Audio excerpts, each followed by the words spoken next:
병이 생기면 병원을 찾아 아무렇지 않게 약을 복용하던 일이 사실은 내 건강을 해치고 있다는 사실 알고 계신가요?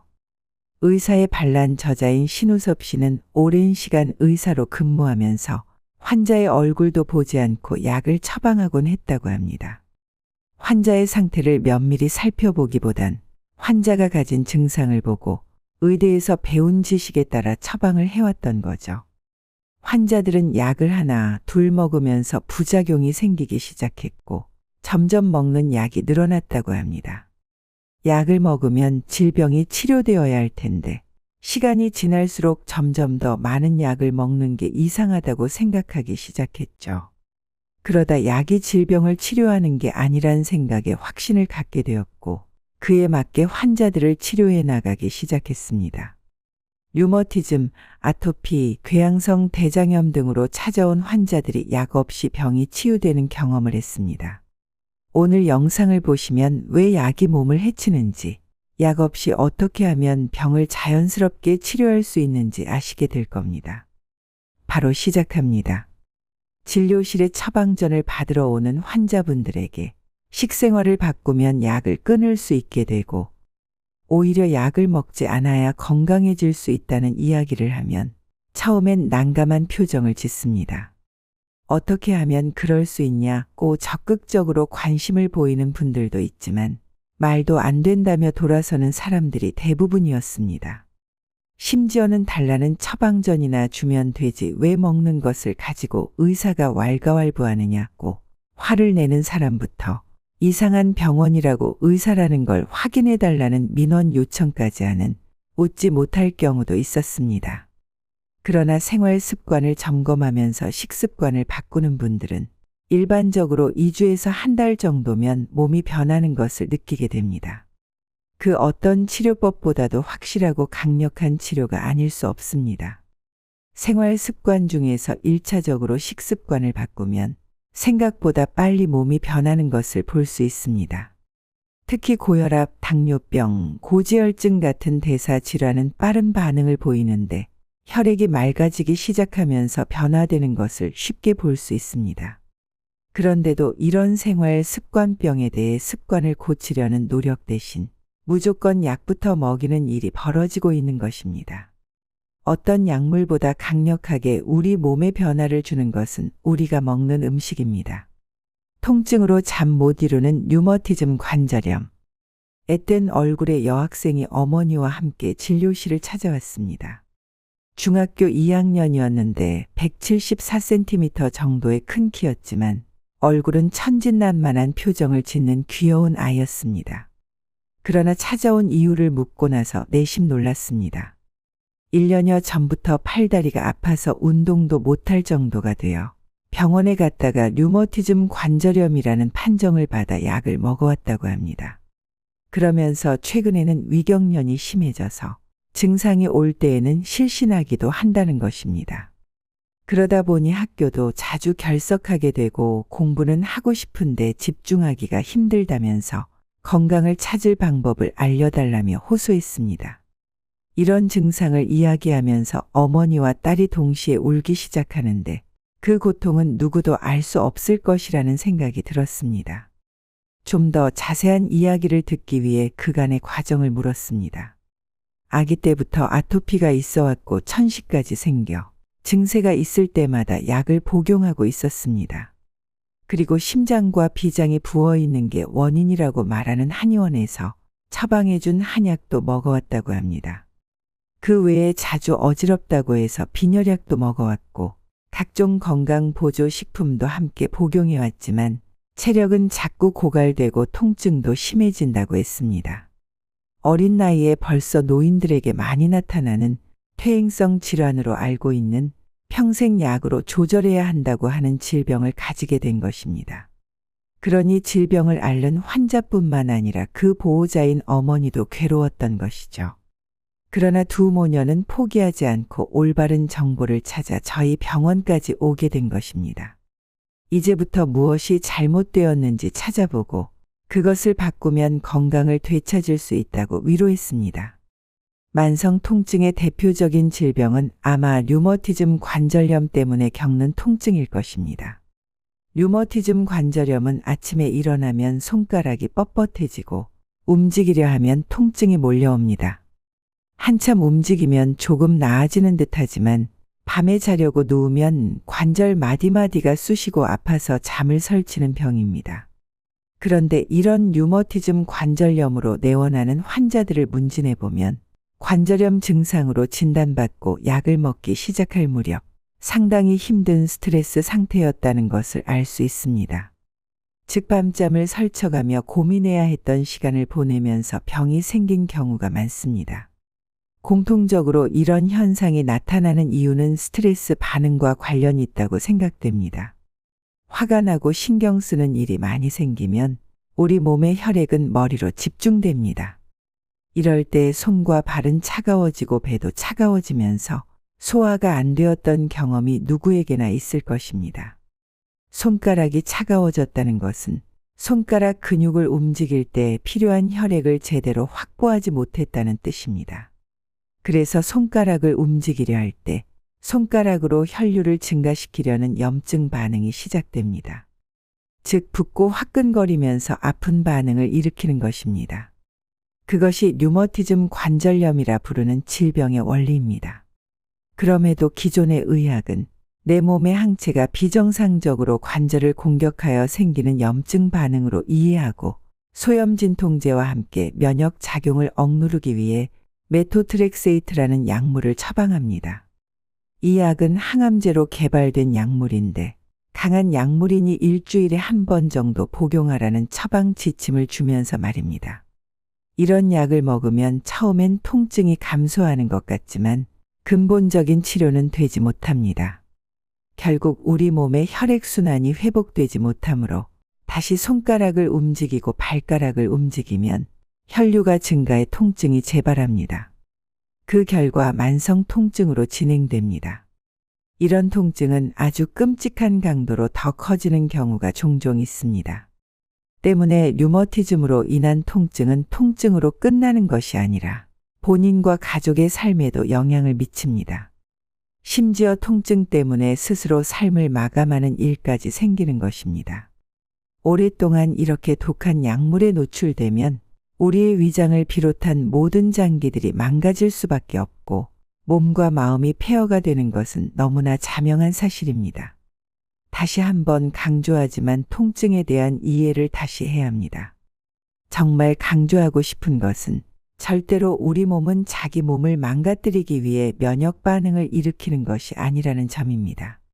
우리에게는 고통스러운 과정이라 느끼지만 통증은 내 몸의 잘못된 곳을 치유하기 위해 증상을 일으킨다는 사실을 명심해야 합니다. 그러므로 우리의 몸이 살기 위해 처절하게 온 힘을 다하여 노력하는 이런 반응을 억누르는 약은 더 큰 통증을 유발하게 됩니다. 우리 몸의 반응에 대한 긍정적인 이해를 바탕으로 약에 대한 의존에서 벗어나야 합니다. 자신을 정신적으로 힘들게 하는 문제들을 여유 있게 바라볼 필요가 있습니다. 또한 혈액순환을 원활히 할 수 있도록 식생활을 개선하고 생활 습관을 바꾸면 5년, 10년씩 약을 먹어도 낫지 않던 통증이 사라지고 힘이 생깁니다. 여학생에게도 이런 원리를 이해시키고 식생활 개선을 시작했습니다. 우선 동물성 단백질 섭취를 금했습니다. 특히 하루에 1리터씩 물처럼 마시던 우유를 입에 대지 않게 했습니다. 아침에 일어나서 먹는 사과즙을 끊게 하고 싱겁게 먹던 반찬에 충분한 소금을 넣어서 먹게 하고 현미밥을 천천히 꼭꼭 씹어 먹게 하면서 학교 급식도 반찬은 먹되 밥은 꼭 현미밥을 싸가지고 가서 먹게 했습니다. 점심에 급식으로 먹는 흰쌀은 오후 시간에 출출함을 느끼게 하고 그래서 빵과 김밥 같은 간식거리를 찾게 되는 악순환을 만들어낸다고 이야기해 주었습니다. 하지만 현미밥을 충분히 먹으면 필요 없게 될 테니 불량한 간식을 끊으라고 했습니다. 또 시간 날 때마다 소금을 중간중간 먹게 하자 입마름이 사라지고 어지러움이 줄어들면서 체육 시간에 운동을 할 수 있게 변해갔습니다. 심한 몸살도 앓고 검붉은 코피도 쏟으면서 몸의 면역이 살아나고 해독되는 과정을 거쳐 이제는 수업 시간에 집중해도 피곤하지 않아 읽고 싶던 책을 많이 볼 수 있다고. 그 큰 키로 아기처럼 펄쩍펄쩍 뛰며 환한 미소를 보여주어 저 또한 크게 웃었습니다. 처음에 아토피 흔적으로 각질이 일어났던 얼굴도 매끈해지고 혈색도 돌아 이젠 건강한 여학생의 모습을 갖게 된 것입니다. 류머티즘 관절염은 불치병이 아닙니다. 또한 자가면역 질환도 아닙니다. 단지 혈류가 부족한 손가락, 발가락 관절에서 혈류를 증가시키려는 노력을 했을 뿐이고 문제를 개선해달라는 신호를 우리 몸이 보냈을 뿐입니다.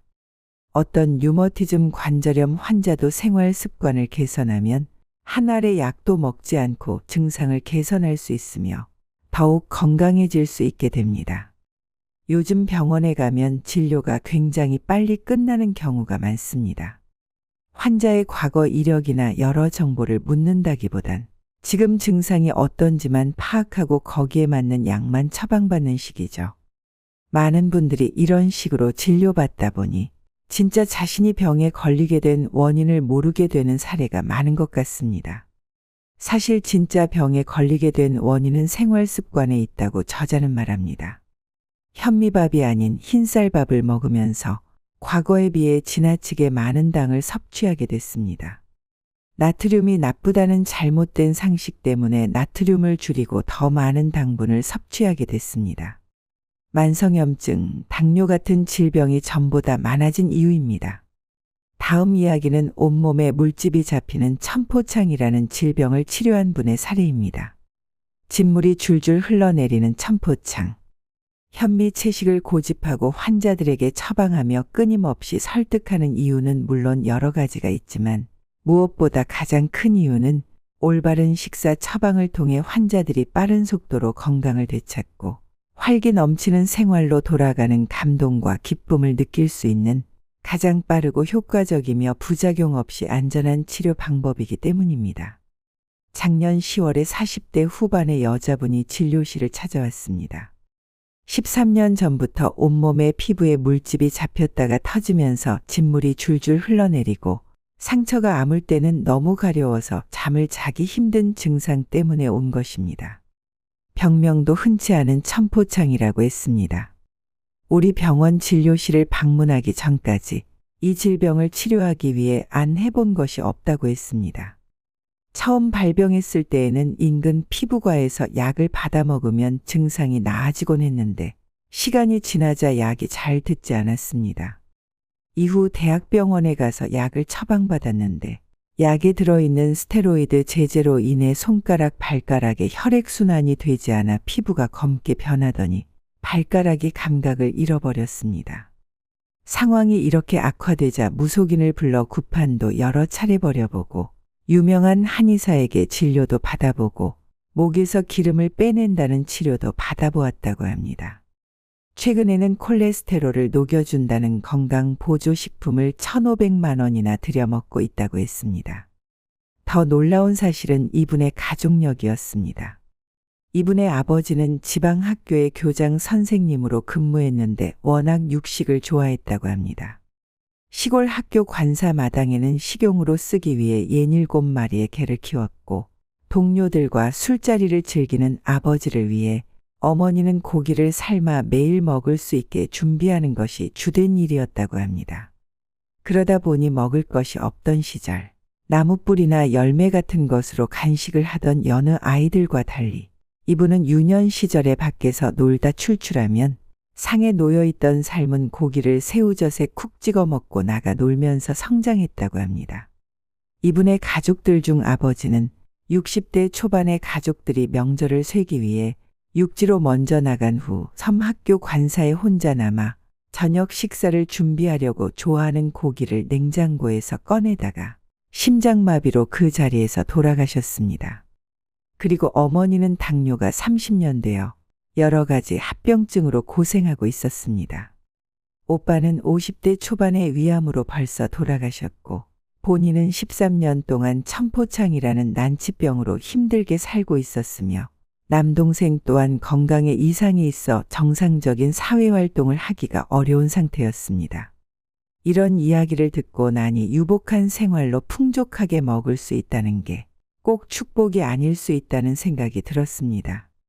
이분이 앓고 있는 천포창이라는 질병은 몸속에 쌓여 있는 노폐물이 원인으로 이것을 배출하려 할 때 생기는 현상이니 생활 습관을 바꾸어야 한다고 말씀드렸습니다.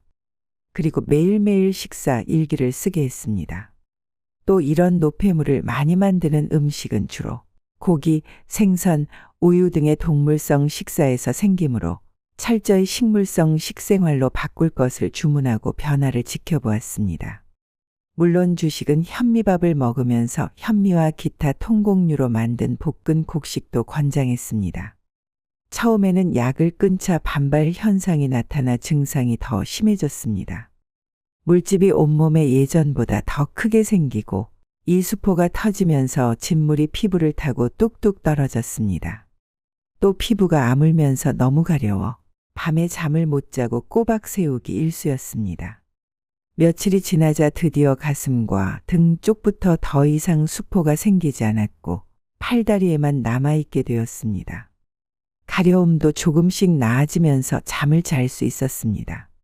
병원에 오기 시작한 지 3주 정도 지나자 3살이 나와서 모든 것이 좋아지고 있었습니다.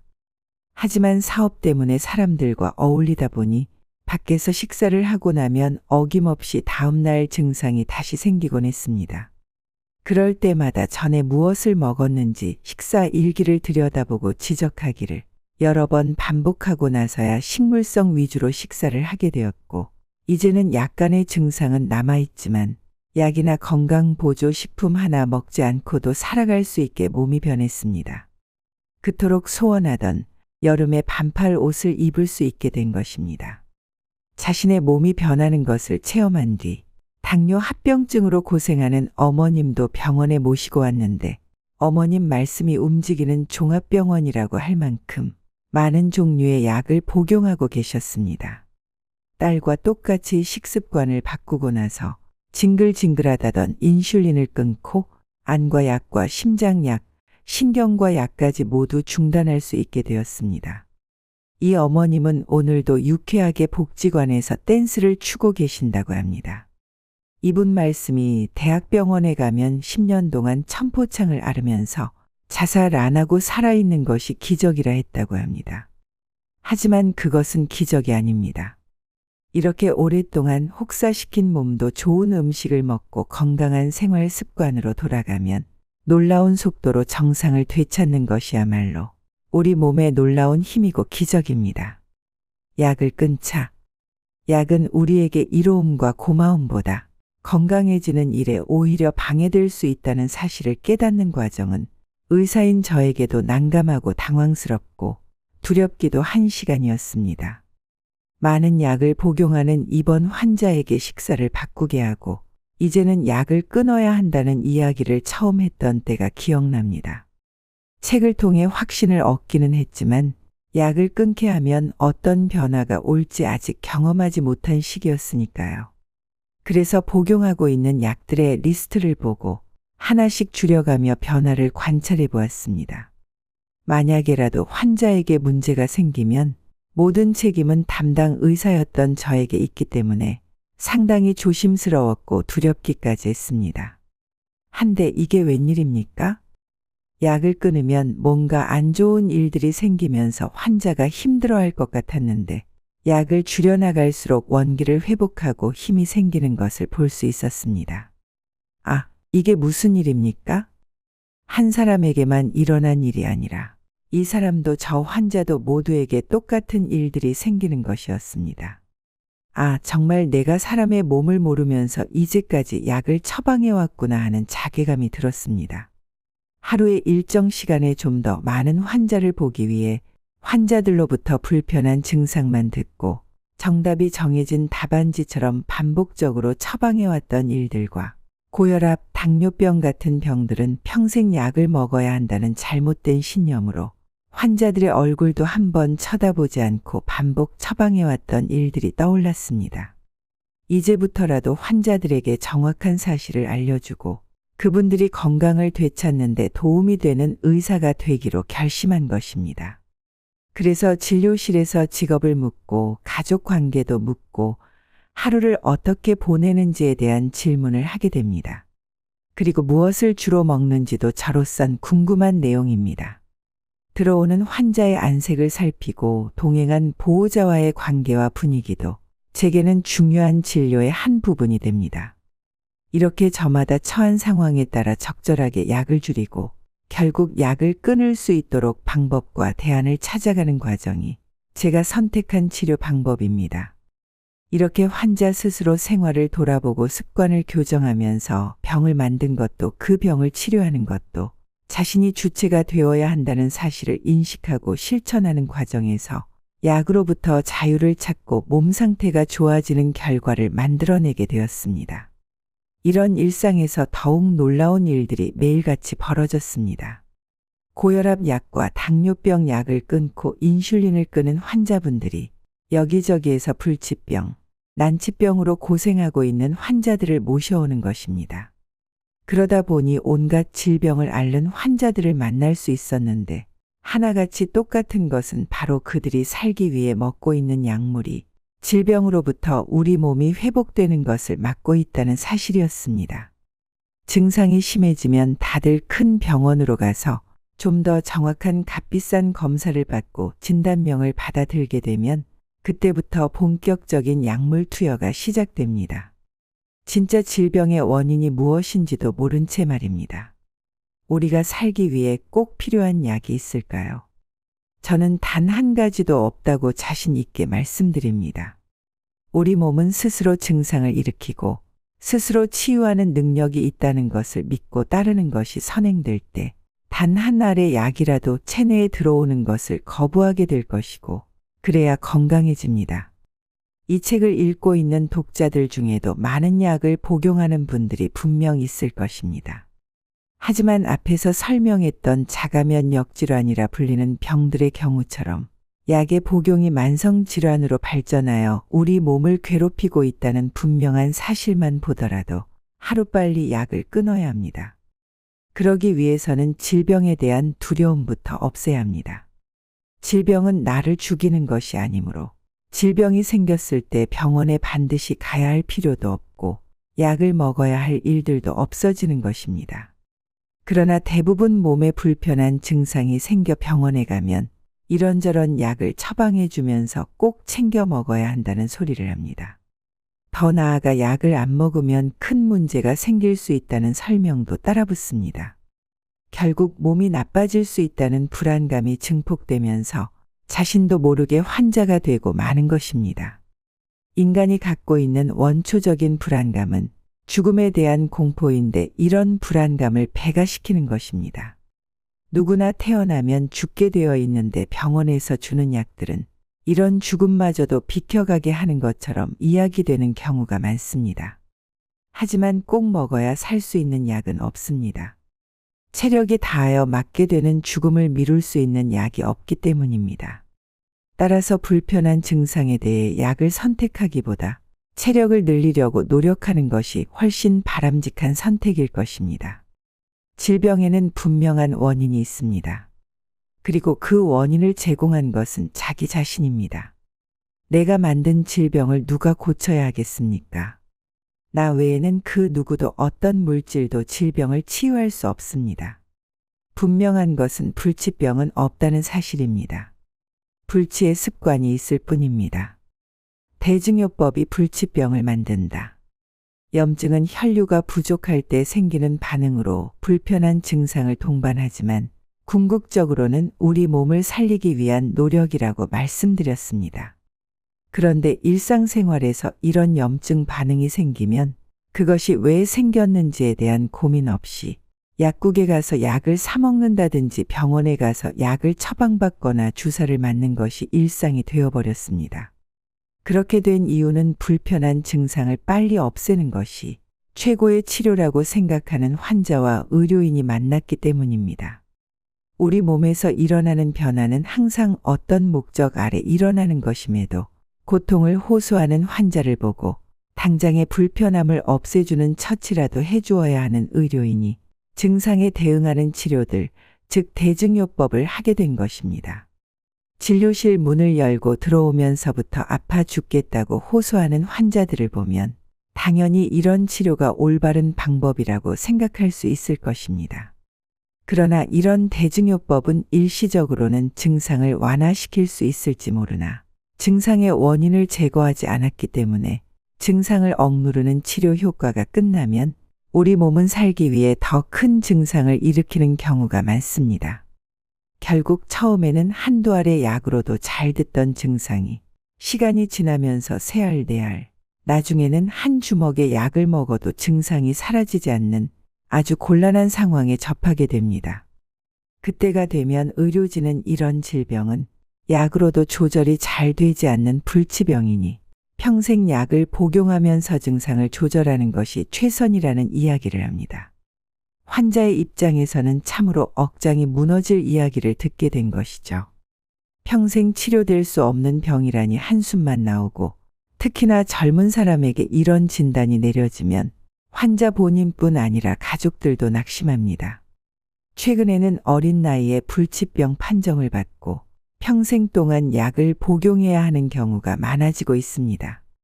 유아기 청소년기부터 아토피, 류머티즘 관절염, 소아당뇨, 궤양성 대장염 등의 질병이 이런 결과를 불러옵니다. 특히 가임기에 있는 20대와 30대 초반의 여자 환자들에게 평생 약을 먹어야 한다는 것은 두려운 일이 아닐 수 없습니다. 궤양성 대장염으로 약을 먹다가 유산을 4번이나 한 환자나 결혼을 앞두고도 병 때문에 약을 먹게 되어 혼사를 미루고 있는 여성을 보면 참으로 안타깝습니다. 잘못된 정보로 인해 원인을 고치지 못하고 대증 치료에만 힘쓰기 때문에 벌어지는 일들입니다. 대증 치료는 수많은 불치병을 만들 뿐입니다. 그러나 이런 질병은 불치병이 아닙니다. 원인을 모르는 의료진이 약으로만 증상을 완화시키려 하다가 그 결과가 좋지 않았던 것에서 시작된 이야기일 뿐입니다. 우리 몸의 변화는 분명한 원인이 있고 그러한 변화가 나를 살리기 위해서라는 사실에 입각하여 생각해보면 치유의 길은 멀리 있지 않습니다. 그런데 만성질환이라는 진단을 받은 사람들을 잘 관찰해보면 대부분 증상이 발생했을 때 처음에는 견뎌보다가 잘 안 되어 약을 먹게 됩니다. 이때 먹는 약들이 병을 완치시켜주는 게 아니라 증상을 잠시 억누르는 약이다 보니 대부분 우리 몸의 회복 반응인 염증을 억제하는 작용을 합니다. 이런 약이 체내에 들어오면 염증 반응은 잠시 약화되기도 하지만 궁극적으로는 염증 반응을 만들어야만 우리 몸은 회복되기 때문에 약 기운이 떨어지면 더 심한 증상을 만들어냅니다.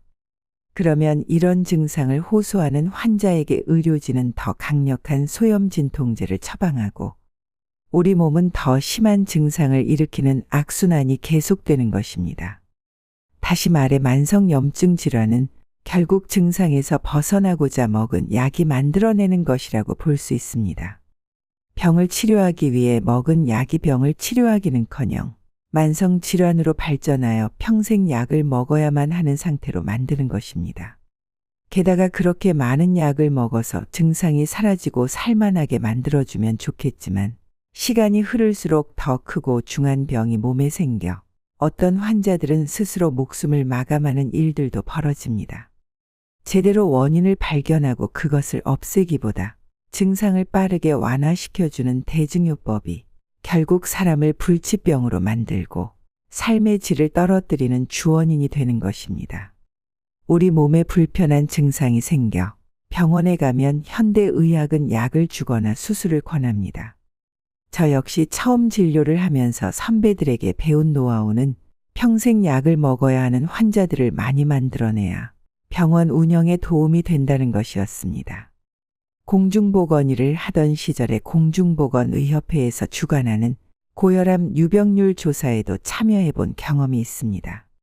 소리 없는 살인자, 고혈압이라는 조금 무서운 표현을 써가면서 마을 회관의 주민들을 모아놓고 혈압을 재준 뒤 조금 높게 나온 주민들은 다시 보건지소로 불러 재검한 다음 계속 혈압이 높으면 약을 처방했습니다.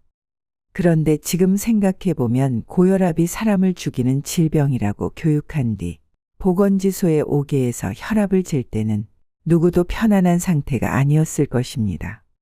즉 상당한 불안감을 안고 왔을 때에는 당연히 혈압이 올라가 있을 터이고 그것이 정상적인 과정입니다.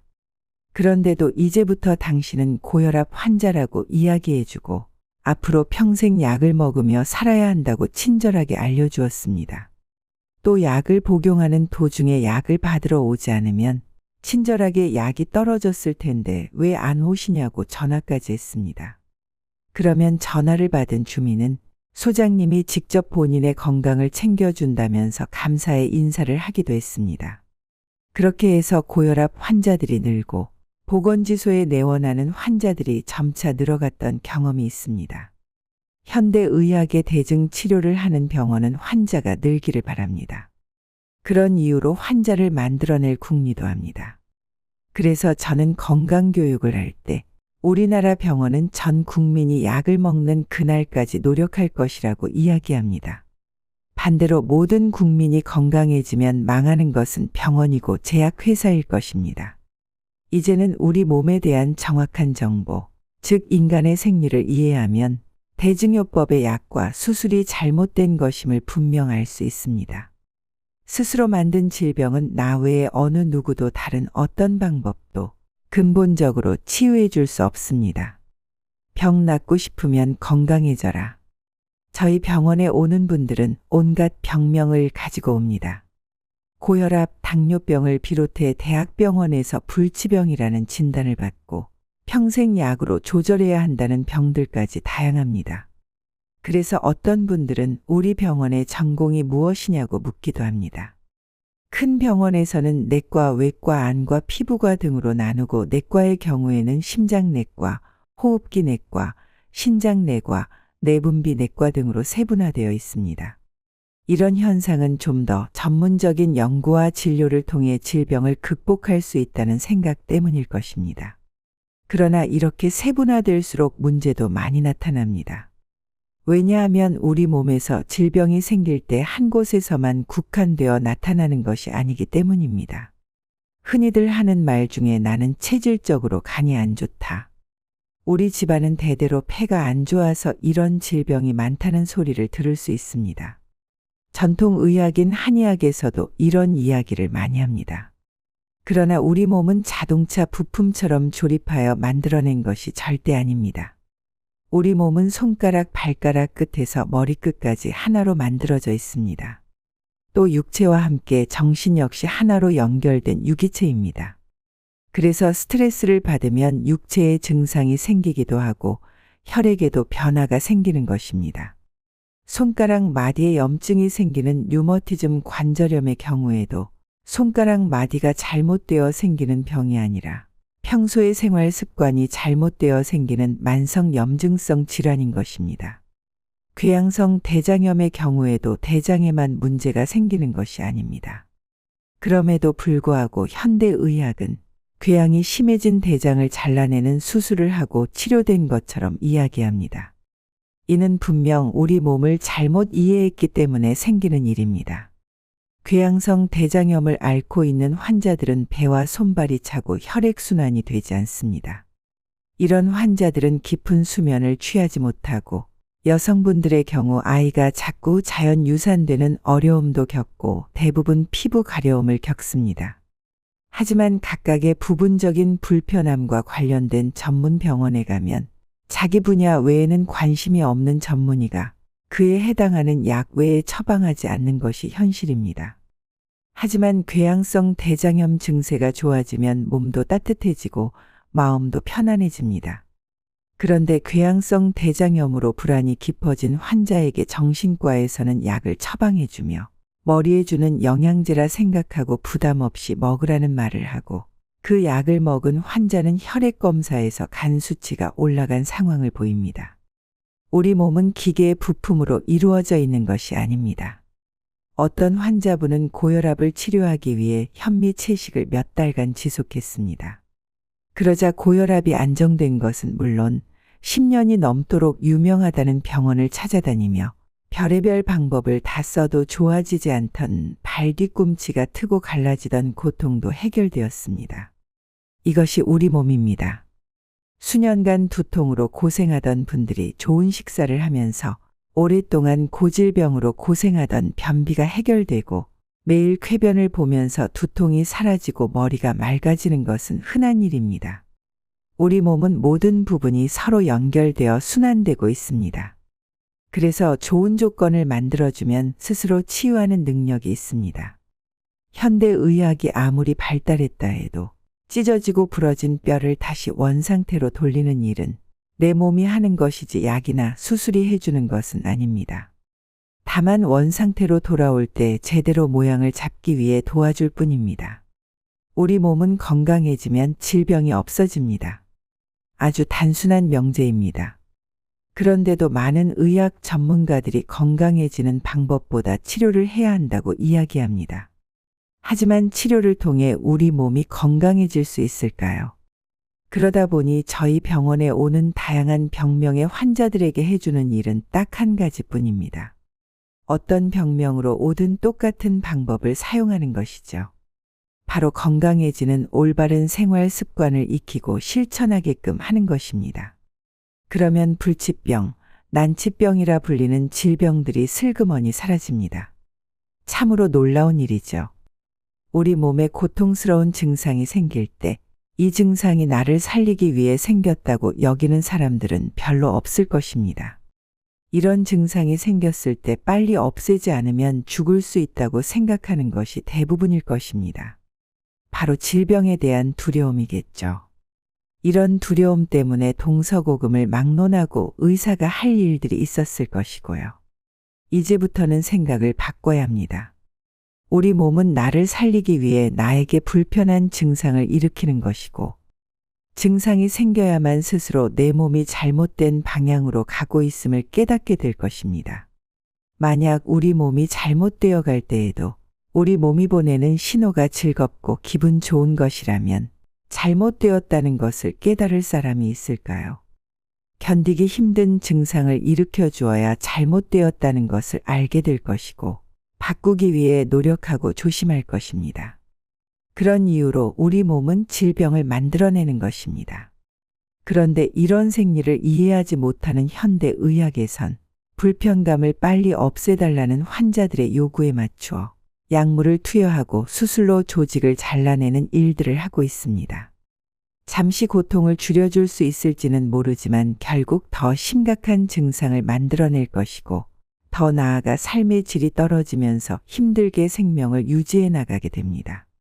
내 몸에 견디기 힘든 증상뿐만 아니라 불편함이 나타났을 때에는 내 몸이 나에게 보내는 신호로 인식하고 올바른 생활 습관으로 바꾸려고 노력해야 합니다. 그러면 증상이 사라지고 전보다 더 건강한 나를 만나게 됩니다. 그래서 저희 병원에 오는 분들이 어떤 병명으로 오든 치유 프로그램은 한 가지뿐인 것입니다. 건강해지는 방법만 알 수 있다면 우리 몸에서 질병은 사라지기 때문에 병을 치료하려 하지 않고 건강해지기 위해 노력하는 것입니다. 그러면 병은 어느새 없어집니다. 태어날 때부터 혈압이 높다는 본태성 고혈압. 진료실에서 가장 많이 언성을 높이고 이해시키기 힘든 부분이 혈압에 대한 이야기입니다. 대부분의 사람들이 혈압이 높으면 큰일 날 수 있으므로 혈압약을 먹어야 한다고 믿기 때문입니다. 잠시 혈압이 높아지거나 뒷목이 뻣뻣하고 두통이 오면 혈압약을 생명줄로 알고 드시는 분들이 많습니다. 그분들에게 묻습니다. 왜 고혈압이 생기는지를 말입니다. 그러나 이 질문에 정확히 대답하시는 분들은 별로 없습니다. 혈압이 높아지면 위험하다고만 생각할 뿐, 혈압이 왜 높아지는지에 대한 이유를 아시는 분들이 없습니다. 심지어 의사들도 이유를 잘 모릅니다.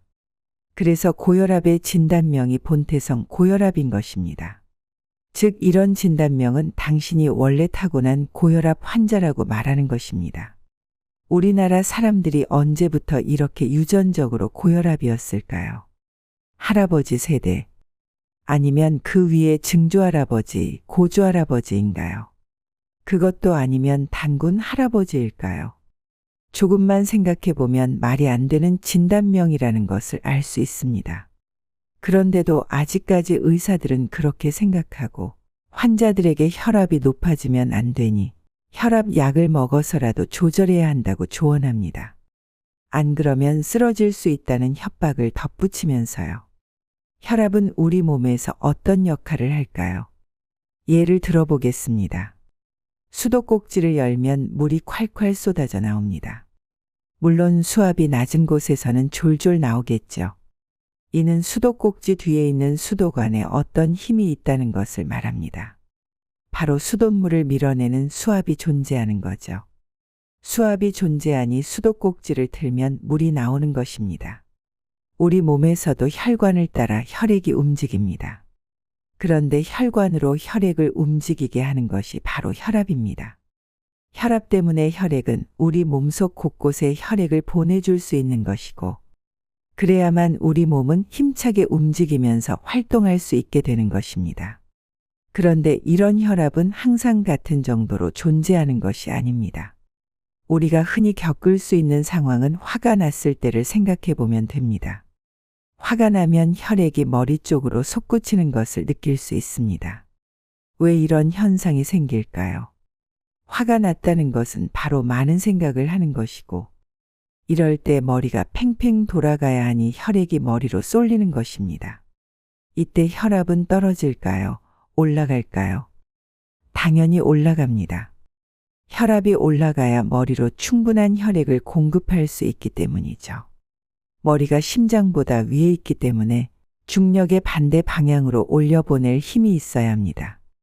거꾸로 이런 힘이 없는 사람들은 자주 어지러움을 호소합니다. 누웠다 일어날 때 또는 앉았다 일어날 때 눈앞이 노래지면서 픽하고 쓰러질 수도 있다는 것입니다.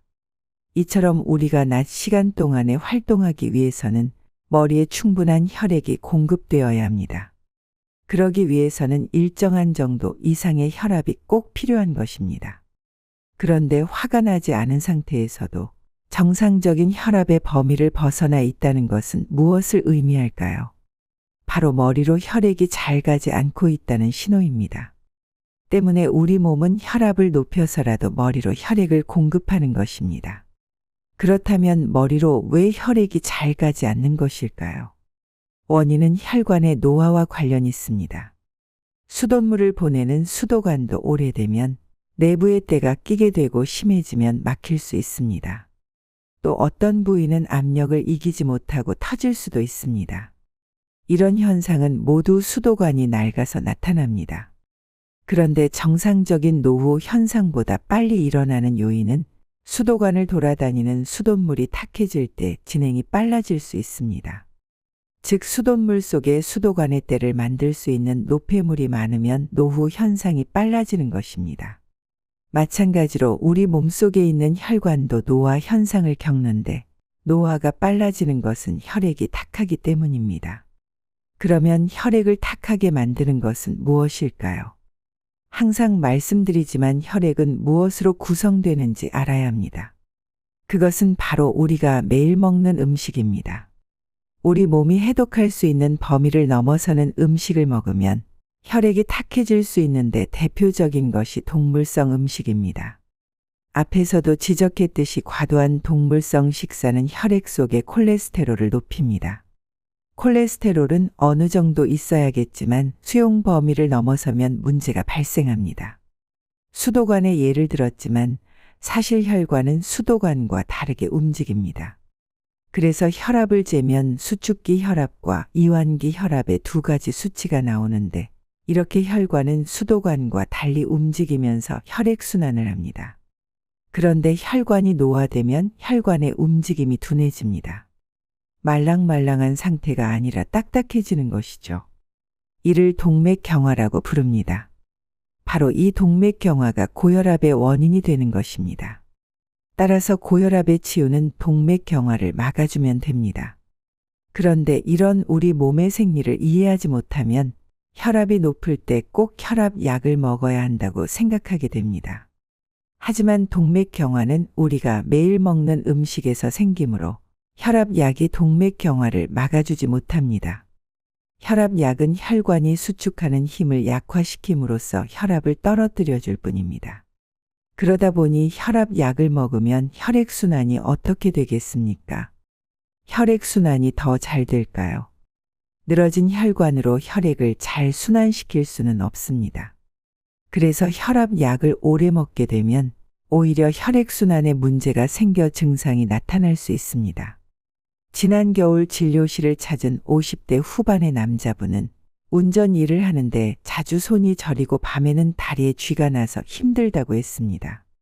제가 그분에게 혈압약을 드시냐고 물었더니 3년 전부터 협심증이 있어 스텐트 시술을 받았고 지금은 약물을 복용하고 있다고 했습니다. 진료실에 찾아와서 손발 저림을 호소하는 사람 중에 많은 분들이 오랫동안 혈압약을 먹고 있다는 사실을 알고 있었기에 이런 증상이 있는 분들에게는 꼭 물어보는 질문입니다. 그럼 혈압약이 왜 손발 저림을 만들까요? 우리 몸에서 손발을 움직인다는 것은 그곳까지 혈액이 가야 가능한 일입니다. 추운 곳에 갔을 때 손가락이 굳어버리는 이유는 손이 차가워지면서 일시적으로 혈액이 없기 때문이죠. 이처럼 우리가 일상생활을 하면서 손발을 움직여야 하는데 혈압약은 혈관의 움직임을 방해하게 됩니다. 그러니 혈압이 떨어져도 상대적으로 손끝 발끝으로 혈액이 잘 가지 않게 됩니다. 그때 우리 몸은 혈관을 확장시키려고 노력합니다. 그래야 움직일 수 있기 때문이죠. 그런데 이런 노력을 하게 되면 곧바로 불편한 증상이 나타납니다. 혈관을 확장할 때 저린 증상이 생기는 것입니다. 다시 생각해 보면 우리 몸에서 신호를 보내는 것이라 할 수 있습니다. 그래서 이분에게도 이런 설명을 해준 뒤 혈관이 막히는 동맥경화를 막을 수 있다면 혈압약을 비롯한 심장약도 끊을 수 있고 그래야만 증상이 사라질 것이라고 말씀드렸습니다. 그와 더불어 이분의 직업상 운전을 오래 해야 하는데 어차피 식사는 해야 하니 아침은 집에서 드시고 현미밥을 도시락으로 싸가지고 나갈 것을 조언하면서 운전 중에 소금을 자주 드시게 했습니다. 그런 다음 지속적으로 혈액 검사를 하면서 추적 조사를 했을 때 너무나도 성실히 잘 따라준 결과 몰라보게 몸이 회복되었습니다. 이분에게서 나타난 저린 증상 외에 혈압약은 더 큰 문제가 있습니다. 일상생활을 유지하기 위해서는 머리에 충분한 혈액이 공급되어야 하는데 혈압약을 먹음으로써 두뇌의 혈류가 감소하게 됩니다. 그러다 보면 뇌 조직이 손상될 수 있는데 이때 생기는 것이 바로 치매입니다. 기억이 가물가물해지다가 결국 자신이 누군지도 모른 채 생을 마무리해야 되는 사태가 벌어집니다. 치매는 사회적으로, 가정적으로, 개인적으로 큰 문제가 아닐 수 없습니다. 그런데 고혈압 환자가 늘어나면서 치매 환자도 늘어나는 것은 우연이 아닐 것입니다. 머리에 혈액을 보낼 만큼 충분한 혈압을 확보하지 못하면 뇌 조직은 손상을 받게 되고 심한 경우 혈관성 치매로 발전하는 것입니다. 혈압약을 먹어봐야 득될 것이 없습니다. 혈압이 비정상적으로 높다는 것은 혈관이 노화되고 있다는 증거이므로 혈관이 젊어질 수 있도록 생활 습관을 바꾸는 것이 건강하게 오래 사는 비결입니다. 어떠셨나요? 오늘 영상에서 약이 어떻게 우리 몸을 망치는지, 그렇다면 약 없이 어떻게 해야 하는지 아셨을 겁니다. 관점을 바꿔야 합니다. 질병을 치료할 게 아니라 건강해지면 됩니다. 건강해지면 질병이 낫습니다. 여러분 모두 건강해지는 습관을 들이셔서 행복한 삶을 가꿔 나가시길 바랍니다. 다음에도 유익한 영상으로 돌아올 테니까요. 구독해 두시면 영상을 놓치는 일이 없겠죠? 여러분 삶의 지혜를 드리는 인생책이었습니다.